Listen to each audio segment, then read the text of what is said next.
Bonjour, bon peuple de Dieu. Avant tout de commencer de raconter des histoires certes vraies, je remercie beaucoup le RCF local, je tiens à le dire, dont le siège est à Gap. Voilà, je vais vous raconter une histoire, mais pas tout entier parce qu'on est fatigué par cette chaleur. Notre-Dame d'Akita, qui se trouve au Japon. Anie Saragawa est une jeune japonaise convertie au catholicisme. En 1956, elle est miraculeusement guérie de sa paralysie par l'eau de Lourdes. Puis un soir de 1973, priant dans la chambre de son couvent d'Akita, elle découvre dans sa main gauche une entaille en forme de croix.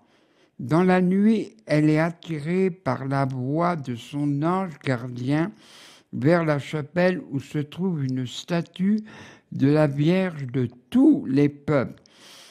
Là, Agnès, pourtant sourde, entend la Vierge l'encourager à la prière et reste prosternée jusqu'au petit matin. Lorsque les autres religieuses la découvrent, Agnès leur demande de vérifier les mains de la statue. La Vierge porte à la main droite une blessure symétrique à la sienne et du sang en suinte nettement.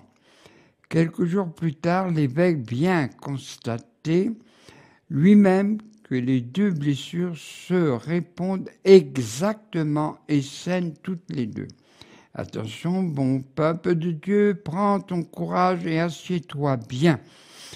À 2 reprises, dans les 3 mois qui suivent, Agnès entend à nouveau la statue lui parler, réclamant prière et repentir, et annonçant « Assieds-toi bien, bon peuple de Dieu », et qu'un feu allait tomber du ciel, un châtiment plus grave que le déluge, pour punir les errements de l'humanité. Puis à partir de 1975 jusqu'en 1981, la statue s'est mise à pleurer plus de 100 fois.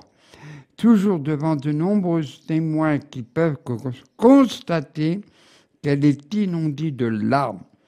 Des guérisons s'ajoutent à ces phénomènes, celle d'Agnès qui retrouve Louis, puis celle d'une Coréenne dans le coma. La vénération de Notre-Dame d'Akita est reconnue par l'Église depuis 1984. Juste un petit mot. Quand Jésus a dit « Femme, voici ton fils » et à Jean « Voici ta mère », depuis ce temps mémorial, la Vierge Marie intervient dans tous les pays du monde, même chez nous, dans notre petit diocèse, Notre-Dame du Lot, pour ne parler que de ça. Alors, vous savez que cette semaine, ce mois-ci du mois de juin, consacré au cœur sacré de Jésus. Oh! En plus, dans l'église des Cordeliers, il y a un joli vitrail où est dessinée et illustrée l'image du cœur sacré de Jésus. Bien sûr, à notre cathédrale aussi de Gap, mais dans beaucoup d'endroits, il est vénéré. Mais à quoi ça correspond? Encore une dévotion. Ah, les catholiques, vous n'arrêtez pas. Attention les yeux. Ne prenons pas cette chose à la légère.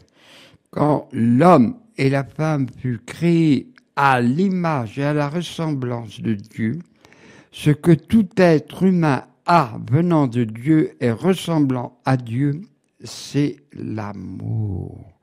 Et l'homme elle-même. Si Dieu a choisi le cœur, c'est simplement parce que le cœur, on dit cette prière, Esprit Saint, Père des pauvres, éclaire mon intelligence et mon cœur. et le cœur. D'ailleurs, il y a une expression bien connue qu'on dit sans comprendre ou sans savoir, je t'aime de tout mon cœur. Eh bien, la personne de Dieu trinitaire, aime l'homme et la femme, la personne humaine.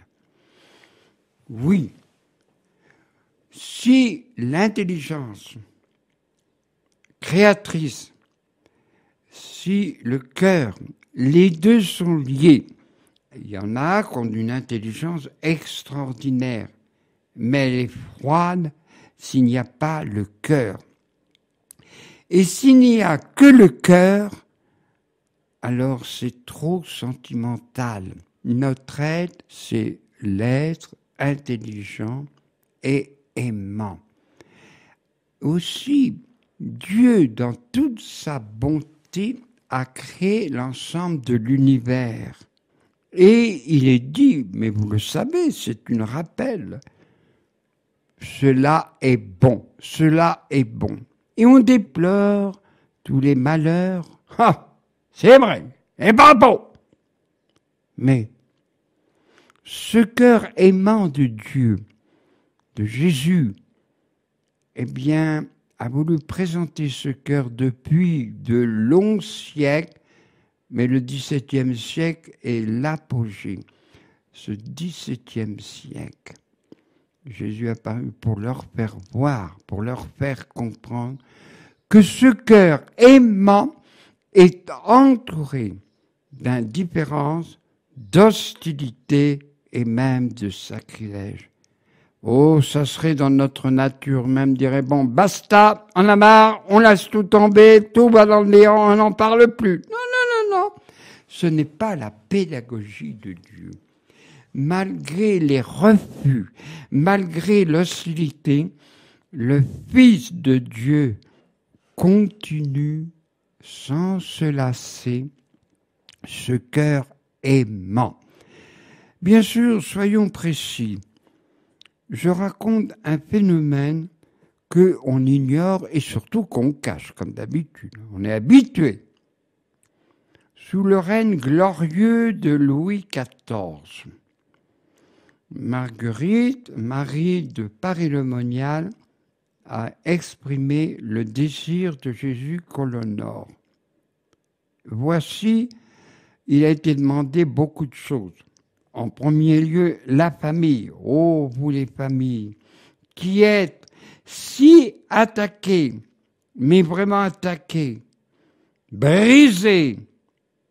Mais toutefois, si vous avez une dévotion envers le cœur de Jésus, malgré les difficultés, malgré se supporter les uns les autres, Dieu vous aime et vous protège. Mais revenons à Louis XIV.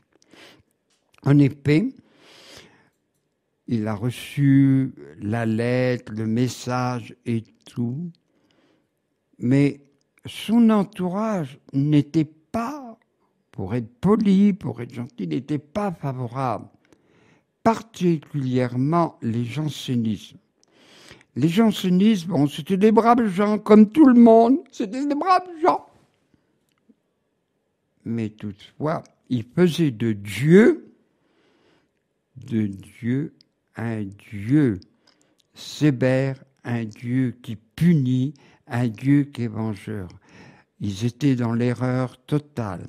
Et ça a été pour Louis XIV, il était mal entouré. Je ne dis pas les noms parce que si vous êtes curieux, je vous donnerai les références. Et alors, on a tout fait pour ne pas. Qu'est-ce que Jésus a demandé? Apposer son cœur, son image du cœur sacré, sur le drapeau du royaume de France. Comme vous savez, le drapeau du royaume de France est fait sur fond bleu avec des fleurs de lys. Mais cela n'a pas été écouté. Alors, ce que je vais vous dire va vous lever de votre siège. Comme ça, vous ne pourrez pas dormir malgré les soucis et les vacances. Mais 689, ça avait été 3 demandes de Jésus.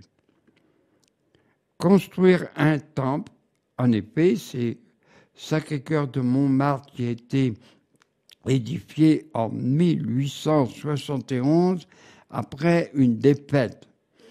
Aussi, cela a été fait par des courageux laïcs et aussi apposer l'image du Sacré-Cœur sur le drapeau et aussi consacrer au cœur de Jésus le royaume de France. La chose a été faite à un quart. Il y a eu beaucoup d'intrigues, mais surtout beaucoup d'opposition. Mais Jésus ne s'arrête pas là. Alors écoutez-moi bien, même si vous n'êtes pas d'accord, c'est français qu'on n'est jamais d'accord. Bon, alors on ne se heurte pas.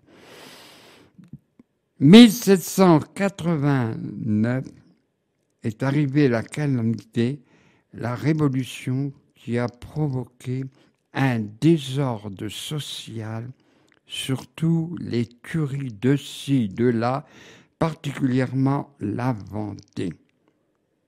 Mais continuons l'histoire de ce cœur sacré de Jésus. La dernière parmi tant d'autres, Claire Perchot avait la mission d'aller voir le président de la République de l'époque, Poincaré. Elle lui a dit « Dieu veut que vous mettiez sur votre drapeau à apposer le cœur sacré de Jésus. » Et Poincaré était un homme, de par sa mère, bien éduqué dans la foi, bien éduqué dans l'Église catholique. Mais cependant, c'est pas moi qui le condamnerai, puisque nous sommes tous des peureux, ne serait-ce que Saint-Pierre. Mais cependant, il ne l'a pas fait, il avait peur. Et aussi, elle lui a dit, mais un président de la République, il a les pressions, hein. Il n'est pas le chef lui-même, croyez-moi. Mais toutefois, la guerre de 14 est venue. Oh, c'est pas possible, Martin. Oui, écoutez, à RCF, on n'accueille que des gens sérieux qui tiennent des langages sur la vérité. Pendant la Deuxième Guerre mondiale, un général Foch, qui était très croyant de par sa mère et tout, c'était interdit, comme d'habitude. Mais quand c'est interdit en nous, les Français, on commence à réagir. Bon. Et là, il a dit à ses soldats, je vous laisse porter l'image du cœur sacré de Jésus au revers de votre veste. Eh bien, tous ces hommes ont été épargnés de la tuerie. Et à cette dernière bataille de la guerre de 18, eh bien, les forces ennemies de l'époque étaient en puissance. Nous, l'armée française avec Foch, puis d'autres généraux, on n'a pas compris. Ils ont gagné cette guerre. Mais je ne peux pas tout vous dire. Je veux éveiller votre attention. D'ailleurs, dans la Bible, il faut lire Dieu. À chaque fois, mais ça c'est irréversible, à chaque fois, l'homme, le peuple d'Israël, quand il s'est détourné de Dieu, il est arrivé la guerre et même la déportation. On parle de la paix. Oh ben c'est très bien, mais plus que bien. Mais on ne fera pas la paix si on rejette Dieu. On peut faire des tas de démarches à l'ONU, à Bruxelles. On n'en finisse pas les réunions de signer des tas de papiers et tout. Bon ben qui signe. Mais tant qu'on rejettera Dieu dans nos institutions, on peut toujours rêver. Mais n'oublions pas, Dieu, fidèle à son alliance, par le saint sacrifice de la messe, les saints mystères, la vénération au cœur sacré, toi, mon peuple, je t'aime d'un amour fou. Pourquoi deviens-tu si ingrat? Tu cours après la folie, mais au tournant de ta vie, au tournant du peuple, des peuples de la terre, tu retourneras à Dieu. Tu retrouveras la paix du cœur, la paix dans les familles, la paix entre les nations. Voilà, bon peuple de Dieu.